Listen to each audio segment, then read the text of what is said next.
Hello and welcome back to the channel. Today it is January 13th of 2020, and today I want to make an announcement about a new direction this channel is going to be going and why.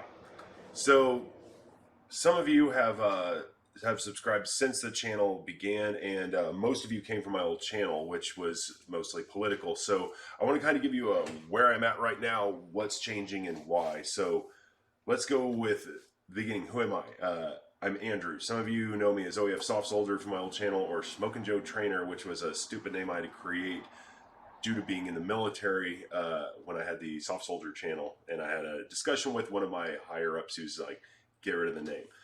Anyway, so here I am. I'm 40 years old. I've been out of the military 10 years now. And fortunately, in the present day, I'm pretty much healed from all my PTSD. So I did go to war in 2005, 2006 to Afghanistan. I got back home. Everything was really tough. I was not a very political person, but I very quickly woke up to how horrible everything was. Dumped the Republican Party off, joined the Ron Paul libertarian movement, and that's where I started on YouTube, and that's where a lot of people know me from. So that's a long, hard road to walk. I have a lot of regrets. I made a fool of myself a few times with it, but I learned a whole lot about how YouTube works. So a lot of the things that I learned, they were important for everyday life, but I did gain some insight into video editing all the way back then, as well as kind of what works on YouTube and what doesn't. And let's face it, here in the modern day, politics is dead on YouTube. They are extraordinarily prejudiced towards what you can and cannot say if you want to get political on YouTube. So YouTube is dead for that, but YouTube is not dead. So right now, I've been licensed as a drone pilot for 2 years, and everything I'm doing with drones has been marketing real estate. I love playing with them. I love getting great video, but I don't have the time to just run out with my drones to get some content to put up. I don't think I'm going to get a big subscriber base, and it's a lot of work. It's a lot of work to go find a place to get the drone prepped, to do everything, to get it back, to edit through the video, just to have like virtually no response. It's not worth it. When I got the drone, I was a DJI Mavic Pro sitting behind me on the table there. I got all my video, I threw it into my laptop, and I realized really quick that a laptop with 4 gigs of RAM and a 3 point whatever gigahertz processor, it wasn't going to get the job done. Sometimes it would take, I don't know, 20 hours to produce a 1-minute video. I realized I needed a good PC. I got into looking into building my own, and then I found a CyberPower PC, which is what I'm using right now, and it's been modded up a little bit. But I got it $500 cheaper than what I would have paid to build it myself, and boom, everything started working well.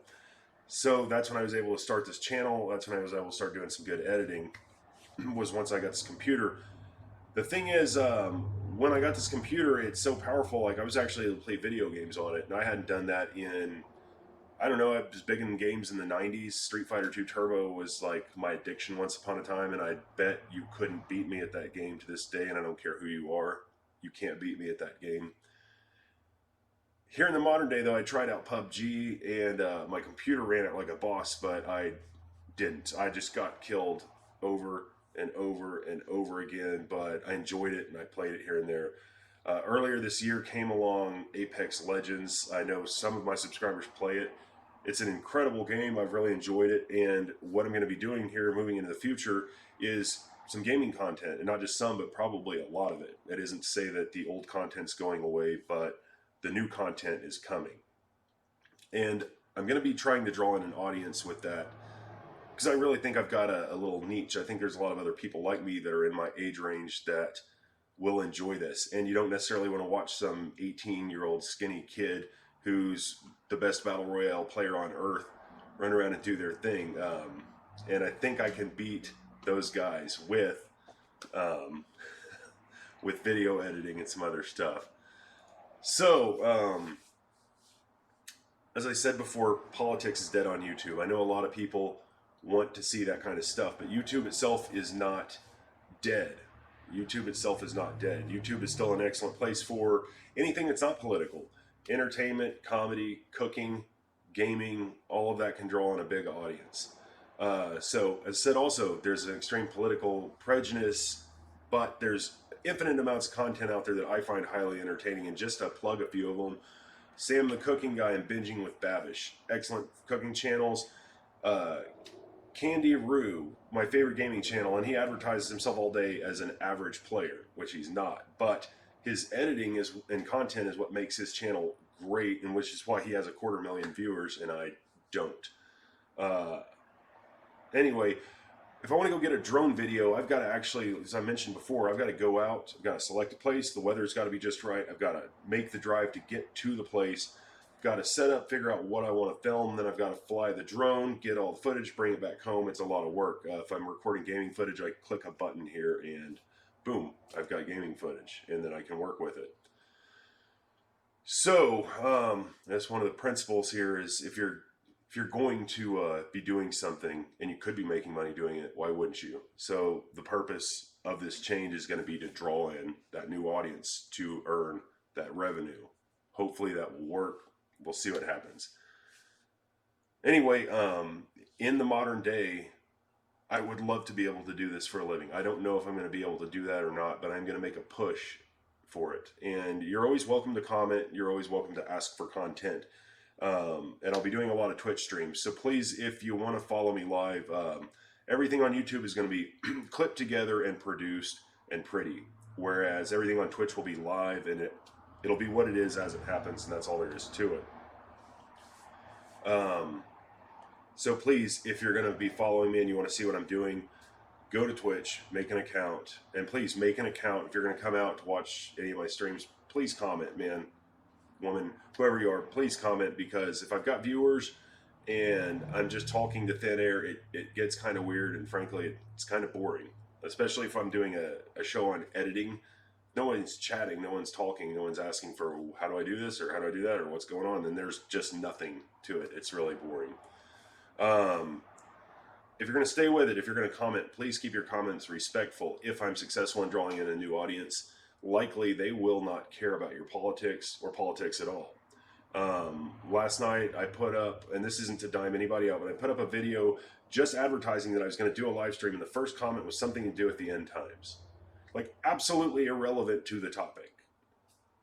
And you're free to do whatever you want. You're free to say whatever you want, and I'm not going to censor you. But if you're going to comment, try to stay on topic at least. Like, you believe we're living in the end times? Maybe I do, maybe I don't. It's not relevant to the topic, so please be respectful. Finally, there is one thing I've gotten. It's a request from some of my viewers out there, and there's one guy, Moko, who said he plays Apex. Now, if you want to get involved in this with me, I'm going to do a lot better if I can get a dedicated team.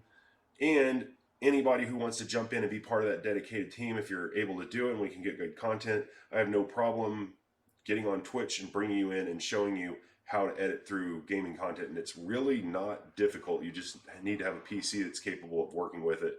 And the content last night was DaVinci Resolve 16. It's really intuitive. I could teach somebody that has no idea what they're doing how to work with it probably in a day or two, and you could be producing content within that day or two. It takes time to get good at it and get fast at it, and I'm not there myself. I'm going to take hundreds of hours of working with it to get good at it, but DaVinci Resolve 16 is free, and from what I saw last night, it works better than Vegas Pro by a huge margin. I'll probably be buying the professional version in the coming future. So if you want to get involved in that with me, you're welcome to. And if this works out and you're doing it, then you can draw that audience too. You can make that revenue too. There was a final point I wanted to make. Oh yes, on business. A lot of people believe in taking out a big loan, buying their equipment, and then using it to make the money that they used to pay back the loan. I don't believe in that anymore, because you can fail at something and then you're just out $10,000, and maybe you've got some equipment then you could sell for half the price you paid for it, and then you're still out $5,000. I've got a lot of expensive equipment I'm working with, but I have pieced it together bit by bit by bit. I'm virtually debt free, and I plan to stay that way. And in this particular model, my goal here is to draw in the audience, start earning some revenue. Maybe, just maybe, some of these guys that are pro gamers will notice, like, here I am, and I'm going to tell you right now, I am available for hire for video editing, and my prices will be pretty cheap at first. they won't stay cheap, but they'll be pretty cheap at first. I'm not a professional college trained editor, but I've been working with this stuff for a long time, and I'm pretty good at it. Um, so anyway, if I can earn money using what I've already got, then I will take that money and I will add a microphone, a professional microphone, and I will upgrade some of this, and the background will get prettier than just this slot in my garage. Although I'll have to pretty that up some anyway, and in the next week I will. So for the next week, you'll see more and more content coming out as I'm working with gaming content and start trying this. And next week, I'm taking the entire week off from my regular job, and I'll be doing a lot of streaming and a lot of content production just to see, like, can I get there? And if you're following Apex Legends, then you'll know there's a big event, the Grand Soiree event. I think it starts the 14th or the 15th. So I'm gonna have a lot of good content to work with. And if you're an adult, if you're in that age range I'm at, you know, back where you were a kid back in the 80s and 90s, maybe played some Atari, some Nintendo, some of this, you've got to check out what's happening in the modern day of gaming. It is an entirely different ballpark. And just to give you an example, Street Fighter 2 Turbo that I mentioned earlier, no, you can't beat me at that game. Street Fighter 2 Turbo is about learning patterns if you are playing the AI. You just learn patterns and speed, and you adapt to the patterns, and you could beat the game. And it wasn't true AI, it was literally just pre-programmed responses built into the system. In modern gaming, there is, what can I say? I would say our old gaming was like one-dimensional, and we're in like fifth-dimensional gaming now, and it is intense, very intense. And I think some of you might be able to watch some of this and really get into it. Especially some of you old veterans out there like Darren, you know exactly who you are. You might see this stuff as a guy that used to fight with a rifle like myself, and you might see some of these games and be like, holy, this is awesome. Because that's all you do in this game is pick up weapons and fight to the death. And you can do it over and over and over again, and it's a thrill. So anyway, this is my explanation for what's happening with this channel right now and what's going to be happening into the future of this channel. Again, if you have anything to ask, if you have any recommendations, if you'd like to jump in and join my team on Apex Legends, then leave a comment. Don't message me, please, on YouTube. I can't even figure out how to find email anymore, if it even exists. So this has been a long video. I will now shut up. Thanks for coming out, guys. Content is coming. Lots and lots of content is coming. That's all I've got. Take her easy.